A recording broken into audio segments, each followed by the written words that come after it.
Hello everyone, and welcome to a time-lapse video. Oh, my chair's so creaky. Happy Inktober, everyone. I kept thinking of stuff that I wanted to do for Inktober, and I randomly today, October 1st, just decided, what if I use Inktober as an excuse to use my Copics? I have Copic markers, and I rarely use them, but I love them, and I love using them for finished work. I really love just kind of pushing them to their most polished state. But I always feel like I can't do that because I don't really have an outlet for them that feels worthy, I guess. I don't really want to use them for stickers. I can't draw a comic this way. Like, it would be creating finished work just for myself. And I decided Inktober was the opening I needed to tell myself it's okay to create nice, polished work for myself. Like, I won't turn these into prints, most likely, unless I have a particularly good one, I guess. I'm open to using these illustrations for stuff, but it feels actually really nice to create something that took a lot of work just because I felt inspired to do it. So that's what's going on with me in Inktober. I'm going to be doing Copic drawings. Full disclosure, I am not doing one a day. My goal is to do 31.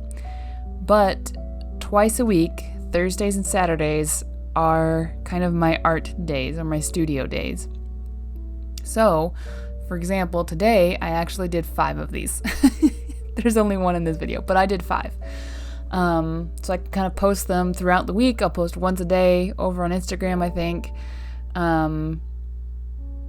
But yeah, my goal is to do 31, but I know that I can't do one a day, most likely.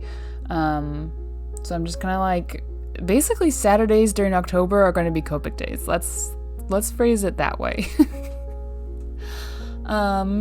The sketchbook I'm using in this particular video is the ELO sketchbook. I think that's the one that Drawing with Waffles uses, or has used in the past.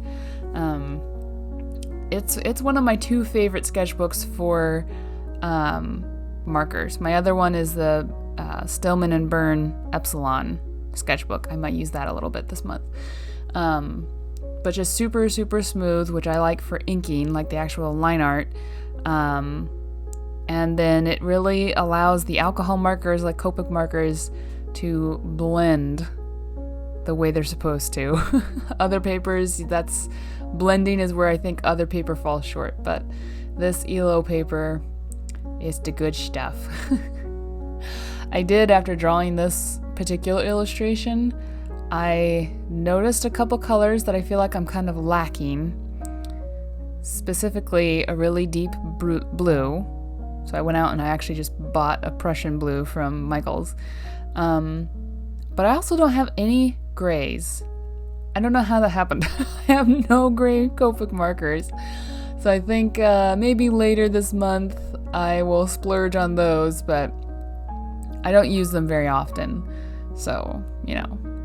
I used to have 2 sets of the Ohuhu markers, but I wasn't using the markers very much, and so I actually gave them both to my sister, which I don't regret, but I think that's why I thought, like, how could I possibly not have grays, because I was used to having those massive sets.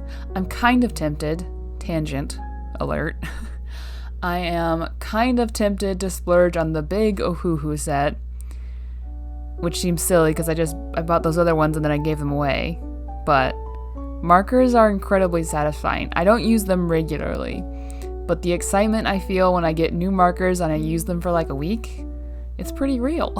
So, I think what I would rather do is slowly invest in Copic markers. That's probably the better decision. But you know, it's the slowest satisfying. What am I trying to say? It's long-term gratification to buy Copic markers slowly, one at a time, and like only buy the colors that I want, instead of buying like a million cheap colors and I don't need all of them. So anyway, yeah. My goal, I do have a couple goals for Inktober. Not necessarily goals, but things that would be a good plus if they happened, but it's okay if they don't. One, obviously, is creating 31 illustrations. I think, going to keep them all Dazer and Eleanor themed. And the reason for that is I would kind of like to see if I have enough like really solid illustrations by the end of the month to do a zine or something. Like not super fine art, not anything like that. But just like a little booklet with some of these in there, I think would be really cool. So yeah, that's why I'm just kind of keeping them all Dazer and Eleanor. Just because then it has a theme. Plus, it gives me a chance to draw these characters in a nice, finished, polished way that isn't just in the comic. You know, like I was saying earlier, it's just, I never create finished work for myself, or I rarely do. Just because I wanted to draw it, so it's usually either comic work or Patreon. So it'd be cool to have a zine of work that was purely created from inspiration. That would be a first. Not for like ever, like not a first in the whole wide world, but a first for me is create a publication that's just stuff I felt like drawing. Yeah. I almost didn't do a voiceover for this video because I felt like it was somewhat self-explanatory. It's a marker drawing. But here we are, recording a voiceover. I just published a vlog this morning, so I think I'm just in a chatty, YouTubey mood. Let me know what you guys are doing for Inktober, if anything. I know there's some other popular challenges this month, like Cheektober, Peachtober is a huge one. So are you guys doing? What are you guys up to this month? I've only participated with success in Inktober, I think, once, and even then I didn't finish perfectly. I only got to like 25, which is still pretty good. But I did like a story, and I illustrated one scene from the story every day. That was pretty brutal, but that was also pretty impressive. If anybody has been following me long enough to remember Snowstride, that's a cool story, first of all. Secondly, an impressive turnout from my hand.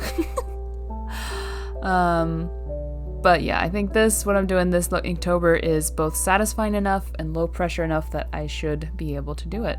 So yeah, thanks for watching this extra little video. Hope you guys have a good day. Good luck on Inktober, and I'll see you next time.